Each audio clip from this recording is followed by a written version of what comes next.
For more engine miles, Pennzoil works like liquid ball bearings. Mr. Kellogg, would you like to do another halftime? Let's do it. Welcome to Pennzoil After Half. I'm Pat O'Brien, along with Clark Kellogg. Wake Forest trailing Texas by 10, 41-31. Texas wants to play fast, and they've been able to do that. Tim Duncan maybe at 60 to 65%. That obviously is hurting Wake. A 10-2 game here. Another 10-2 game underway out in the west in Tempe.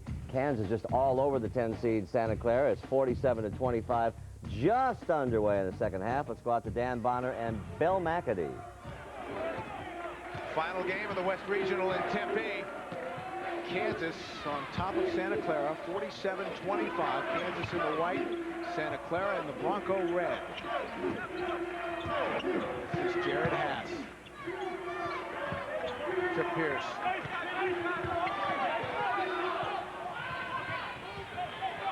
Pollard and Sedlock really battling one another inside. Kansas led by 24 at the half. 3 won't go. Nash is fouled, and they're going to get Pierce. And Roy Williams, despite the 22-point lead, very upset with his team that they did not get a better shot in that particular situation. Haas took that three-pointer right in front of his coach, but only because the clock was running down. Drew Zurich will check in for Brendan Graves.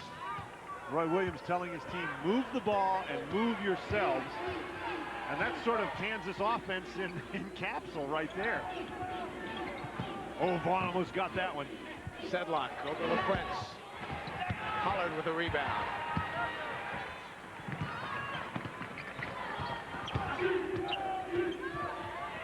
Pierce for 3, in and out. Pollard with a follow. That's 7 now for Pollard.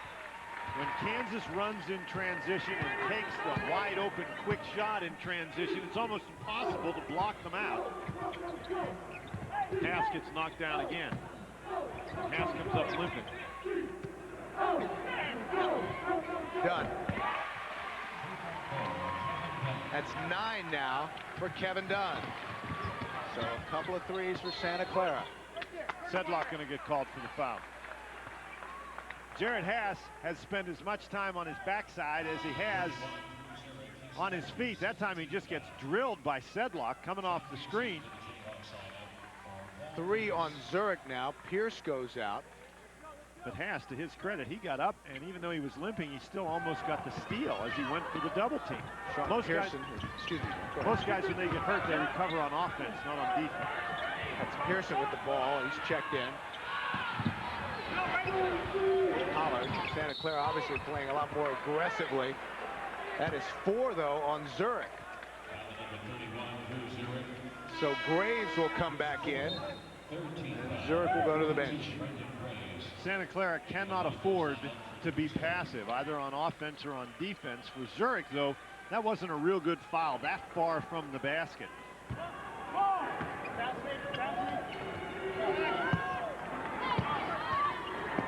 Tipped away by Nash. Now Haas. Down low, LaFrentz. Sedlock is going to pick up that foul. The second on Jason Sedlock. Basically, when you're guarding a guy like LaFrentz, the officials will probably let you body him an awful lot until he catches the ball. Once he catches the ball, all eyes, they focus on the basketball, and you're not going to get away with very many bumps. Pearson guarded by Dunn. Vaughn. 3 won't go. Let's see who they got.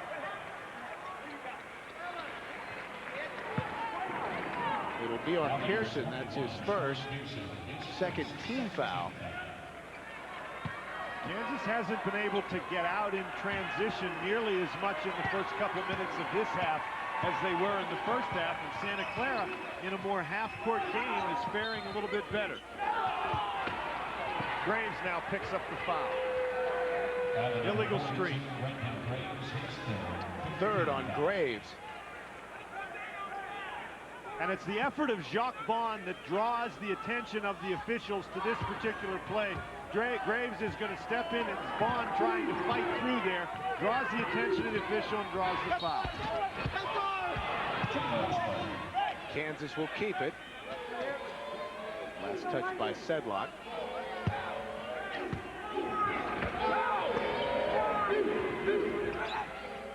Santa Clara already with 5 team fouls. Their friends.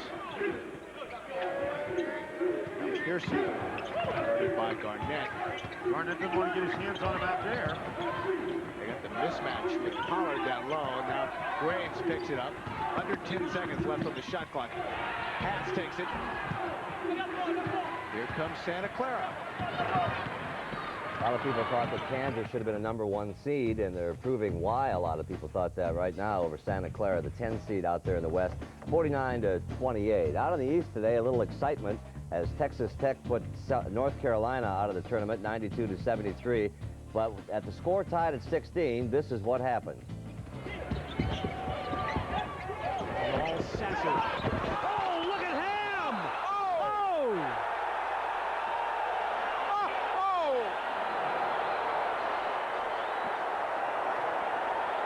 That's one way to bring the house down. Bring the rim down. Darvin, tell us what happened on that shattering of the backboard. Oh, man, the shot went up. I saw it bouncing off, and James, he tried to put a little body on me. And I tried to clear it out just as much as I could, and I just skied, man, and I bobbled it a little bit.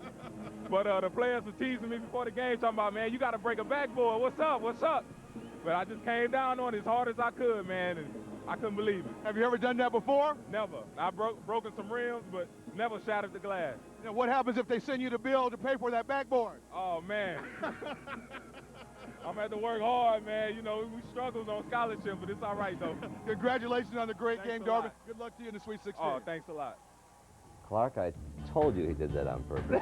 It wasn't intentional, believe me. North Carolina leaves to be a lonely Sweet 16 without Dean Smith. 92-73. Congratulations to Texas Tech. Joining us on Thursday, we hope that you do. Out in the East, Arkansas and UMass. Our coverage begins at 7:30. And then Texas Tech and Georgetown with Allen Iverson peaking here. Both of those matchups will be up and down the court. About time we start giving Texas Tech some props. They're outstanding. Played a great game today against North Carolina. And out in the Midwest, Utah and Kentucky and Louisville, and the winner of Texas and Wake Forest. Then on Friday, our coverage again begins at 7:30. Prime time, Mississippi State and Connecticut, and Georgia Tech and Cincinnati. We like that game, huh? Physical style for Cincinnati. Georgia Tech, as good an offensive team as you'll see in the tournament. They've got 3 great perimeter players. Then Georgia and Syracuse and Arizona, and the winner of Santa Clara and Kansas, and now things get to be a little more serious, don't they? All the time, moving one step closer to that Final Four. All right, thank you for joining us on Pennzoil at the Half. Hope you enjoyed the second half here on CBS, and we'll see you later. Pennzoil at the Half was sponsored by Pennzoil. For more engine miles, Pennzoil works like liquid ball bearings.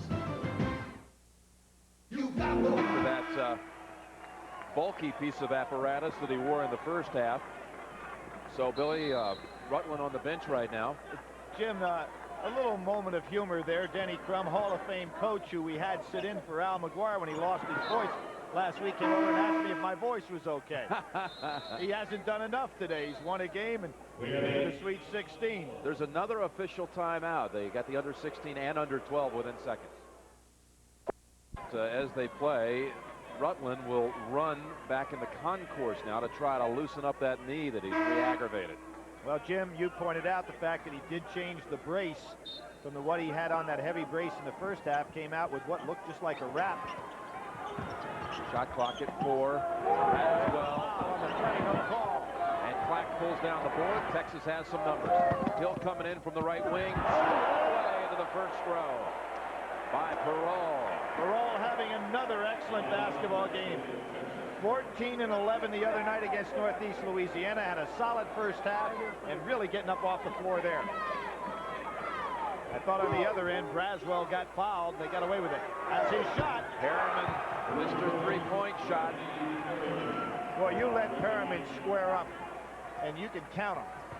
He is a terrific pure shooter. LaRue missing, tipped up once. Texas comes out of it. Allen would have been better off just grabbing that ball. That was a tough left-handed tap. Solid screen by Jordan. Jordan, did they want that shot? No. Perrault with the rebound. Jordan is a free spirit out there, Jim. He's enjoying himself, and you love to see that. He really dedicated himself to get that weight down, and he's being rewarded by Tom Penders and really coming for it. Nobody coming to the ball. I saw Jordan during one free throw sequence looking up into the stands and waving to some of the Longhorn fans in the middle of the game. There's Braswell on the drive. And Rutland, that was just a quick test back in the concourse. And he's putting that heavier brace back on, Billy. And they say he could return. I think Dave Odom will go as long as he can with Braswell. Since at this point, anyway, Texas hasn't been full court pressing, and that's where Braswell really had some trouble. Boy, Jordan's setting some big screens out there, isn't he? Didn't get the full screen on that one. Otherwise, I think Perriman may have been able to shoot a three. Allen better sit down. Clack's got that move. Clack got rolled by Perrault. Got the roll, too. That was Sean Allen's fault, Jim. He did not sit down defensively. You got to figure that Clack is becoming a very proficient scorer. When he has that ball, he's dangerous. He can take it all the way to the hole or shoot outside. Under 10 minutes to go in the 10th seed in the Midwest. Texas trying to pull off the surprise here. LaRue, three-pointer. Long rebound to Braswell. One of the few times Wake Forest has beaten Texas to the ball. And you figure Jordan is playing the minutes to keep Alvarado on that bench to be rested at the end. Duncan. There's that shot. That's the shot. Remember before I said little drop step right hand hook. One you were looking for. Yep. Got it this time. 55-49. There's Jordan setting that screen on Perrault to create the mismatch.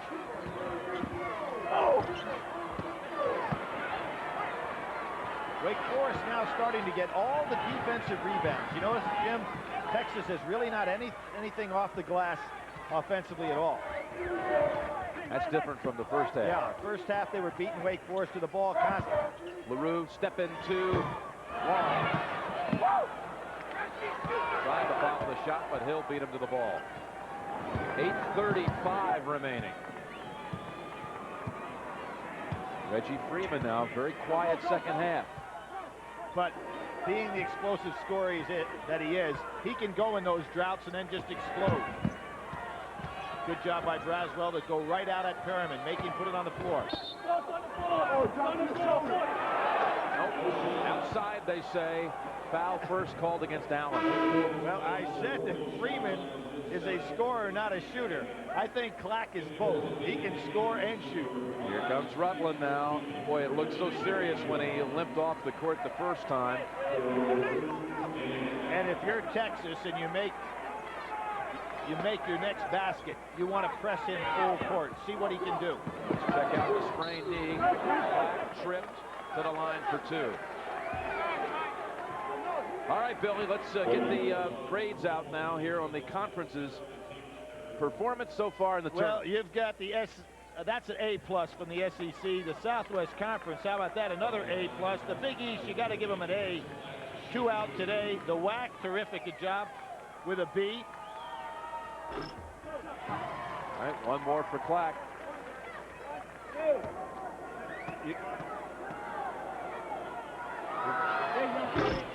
I was wondering what you're going to give the Big Ten. Well, Jimmy, I don't want to give anybody a failing grade. I'm like Stanford University. There are no F's at my school, but that's a D-. Tell you what, the committee next year should take that into account. That the last 2 years they had 11 teams in the tournament. They never got by the second round. Good hustle by Perriman. Got too many in this year, it looks like. And again, when Wake Forest goes to Duncan down inside, they have got to go ahead and cut to the basket. That's Perrault pushing on Clack. That's a big call. That's 4 on Perrault. And an official's timeout. Texas continues to dictate, leading 56-49. Under 8. Join 60 Minutes Ed Bradley at ringside tonight to watch Muhammad Ali, still the greatest, in the fight of his life against the toughest opponent he ever fought, Parkinson's. That's tonight on 60 Minutes, followed by Sybil, and then it's Bonnie. Tonight's CBS Sunday movie, A Husband, a Wife, and a Lover, starring Judith Light, Jay Thomas, William Russ, tonight on CBS. Reggie Freeman 0 for 7 from the field in the second half. Goolsby in now. I guess that's Rutland's swan song here today, Jim. Just hasn't been able to go. Duncan could have picked up a foul there. Clack goes down. Double teaming, wide open. Goolsby 3. A big one, too. And Wake Forest with With that bucket now down only 4 with 7:18 remaining. Nice job by LaRue to see Goolsby set up outside the three-point line. Dave Odom knows the die is cast now, and I think the key is does Peral stay in the game with those 4 fouls. He's on flat. Texas led by as many as 12. Freeman doubled up. Now they back off on him. LaRue manning him over to Jordan. 7 on the shot clock. Hill in the lane. Goodbye. Duncan knocks it out. Shot clock stays at 4. You don't reset it. Now it's at 4. You've got Freeman who's dangerous, Clack who's dangerous, and Perriman who's dangerous. So let Jordan touch the ball. Make sure those other guys don't. Perriman off balance. The buzzer again. Amazing. That was a 2. He beat the first half horn, and there just beats the shot clock.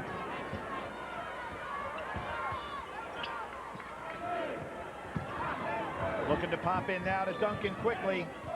Nobody cuts to the basket, so nobody there to rebound, but he hits it anyway. Is that a soft shot or what? Beautiful shot, but Jim, that you can't just stand out around the perimeter when you know people are double and tripling your post man. 58-54, Longhorns. 6:08 remaining. Winner advances to the Sweet 16 to face Louisville. Freeman 0 for 8 in this half. With Duncan on his back collecting the foul. That's a big rebound by Jordan because Freeman didn't have the ball set in his hands for that jump shot. This will be an adventure at the line. Jordan 9 of 23 on the season, 39%. And that for Duncan was his 3rd. Here's the summary. Second half, Texas's numbers are down. They were over 50% in the first half, and a large part of that is Freeman having a rough go of it in this half. Now, Jim, here's something that you really got to watch. Tim Duncan has got Clack, Freeman on the other side. You got a bad free throw shooter. The ball will go long. But he makes one. So you really have to be careful for the offensive putbacks. You got a guy on the line shooting 39%. 59-54, 5:50 remaining.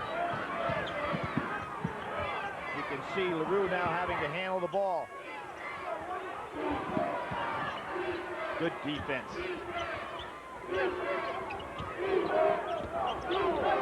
No call. Braswell shot blocked by Hill. Loose ball into the arms of Hill and taken away by Perrault. Got to put it up quickly. 4 on the shot clock. LaRue, does he see it? Yes. Beautiful. 3. Yes.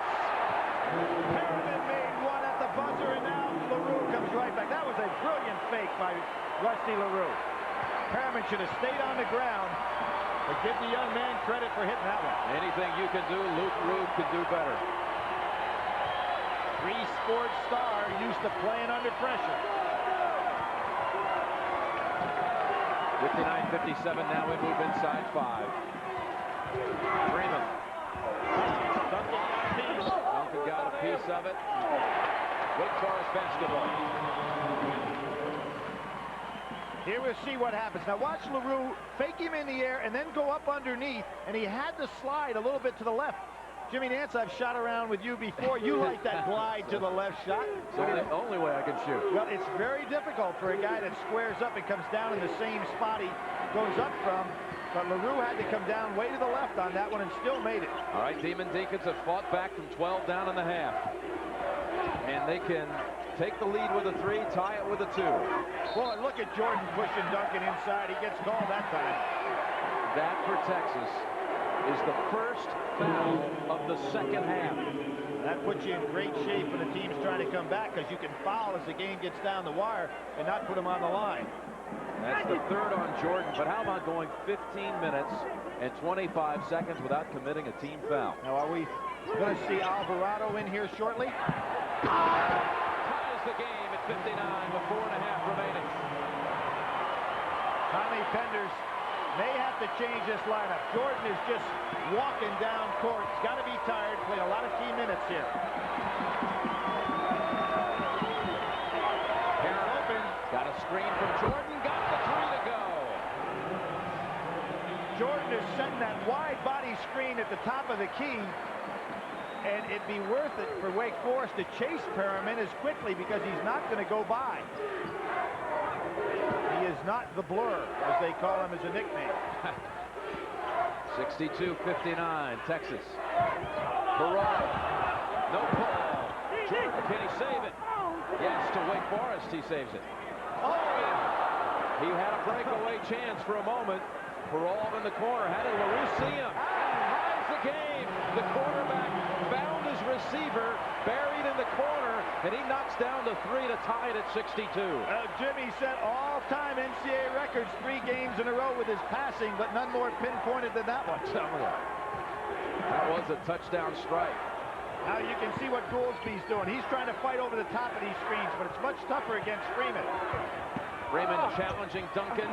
This inside, and LaRue with the rebound. This is a chance for Wake Forest to take the lead for the first time. You got it. 3 minutes to go. 3 minutes, 3 seconds, and a 20-second timeout called by Wake Forest. Tony Rutland says, hey, come on, guys. Get us through this week. Maybe I can play in the Sweet 16. Duncan will be healthy for the regionals. Without question, Tim Duncan will be a different player that they'll face next week, but I'm sure he's wanting to gut it out right here now with 3:03 to go. Jim, one of the things that has happened to Texas is that they have become very standardized, and Freeman trying to do so much off of that one play. They've kind of gotten away from their offense they used in the first half, which was a lot more slashing, guys going to the basket. Reggie Freeman 0 for 10 from the field in the second half. He's been playing very much the same. He gets the ball on the right-hand side, waits for that solid screen, and then keeps going left. He hasn't slashed straight to the basket yet. All right, Wake ball looking for the lead. Steady, Rusty LaRue, the quarterback of the football team, quarterback of the basketball squad today.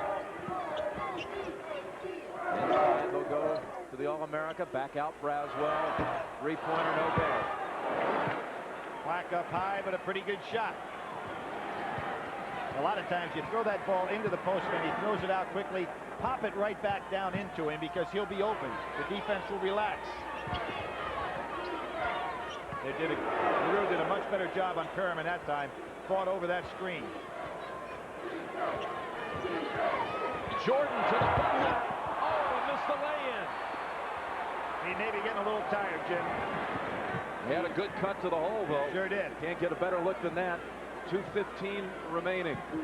Game tied.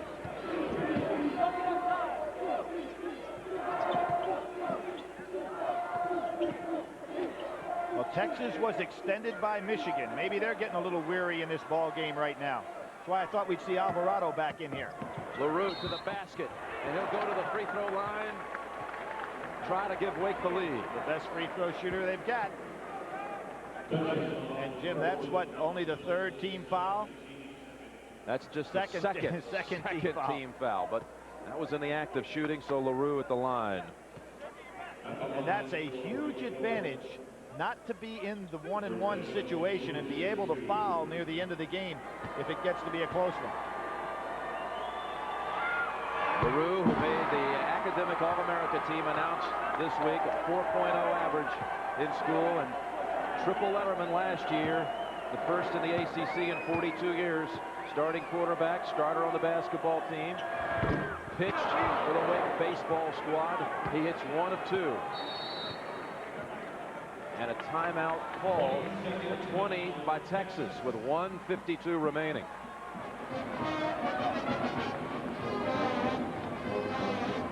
Jim, very interesting here. Tommy Penders had that incredible run here at the University of Texas, and so is Dave Odom. Both guys actually setting the pace for their respective schools in regard to NCAA participation. Dave Odom was 6 straight years now. Well, Pender's a coach who really specializes in the upset of the NCAA tournament. Wife Susie, daughter Carly, here to cheer on the Horns. They go to all the games, as you would expect, also on the road. Susie's with them all the time.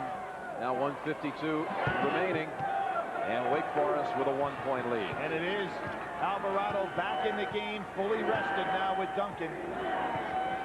Goolsby and Freeman. Wake's first lead since 5-3 in the opening minute and a half. I think LaRue can let Perriman have that one from that far out. Alvarado on the right side. Clack is quicker than Peral. There he goes. Clack to the rack. Too strong. Alvarado battles, but into the arms of Braswell. 1:20 to go. Timeout, Wake Forest. Full timeout. So the 2 seed in the Midwest has fought back from 12 down to take a 1-point lead. Brought in Vasquez and Jordan.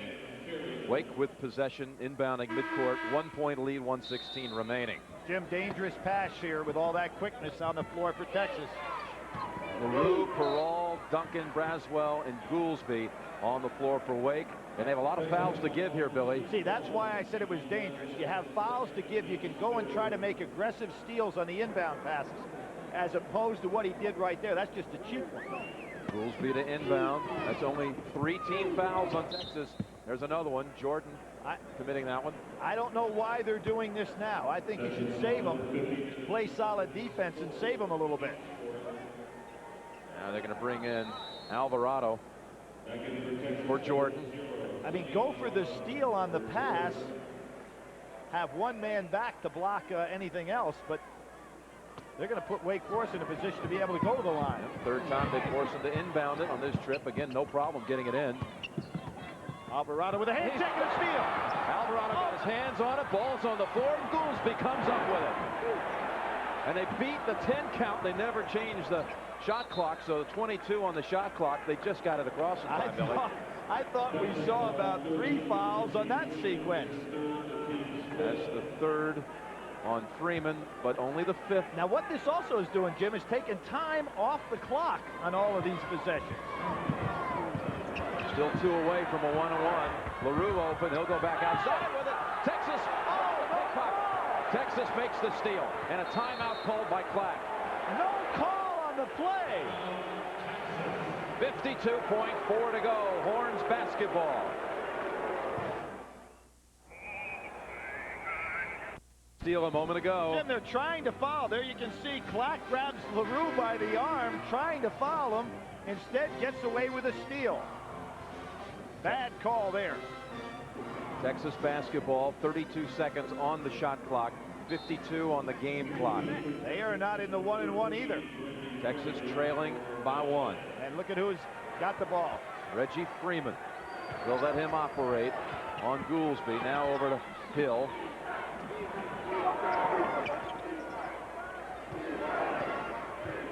.15 on the shot clock.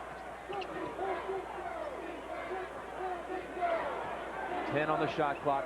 Freeman slashing to the basket. Gives it up. Missing the layup inside. Now they've got a foul. Boy, Alvarado was right there, Jim. A terrific pass. And he just couldn't finish it off. You couldn't have set it up any better. Freeman got him to commit. Alvarado came in and felt the presence of Duncan, I guess. Well, the presence was there, but still he had a chance to put it away. Still 21.8 seconds to go. Timeout called by Wake Forest. Committed by Texas with Wake on the line for a 1-and-1. Goolsby on the floor has, oddly enough, the worst free throw percentage, 53%. Here's LaRue, doubled up. What's the call here? Timeout Wake Forest. Timeout Wake. He got pinned in the corner. 2 seconds elapsed. We'll be right back. Take a 1-point lead. No more timeouts for the Demon Deacons. They do have the arrow. Jim Nance and Billy Packer courtside. How about a little strategy here? Well, Jim, you notice Tim Duncan took the ball out of the bounds last time. They tried to run a crossing pattern to get LaRue as the man that would catch the ball in bounds because he's their best free throw shooter, which is very good strategy. But now without any timeouts left, they're going to have to advance the ball. Texas, as we pointed out earlier, a much quicker team. Now, what I think Wake is doing, I think this is good strategy, is to have Tim Duncan be the guy that catches the ball in case everything goes haywire. and they move Freeman over on him. As Duncan has good hands and can play above. Tough place to inbound from, too. And Clack is an excellent leaper down in that corner.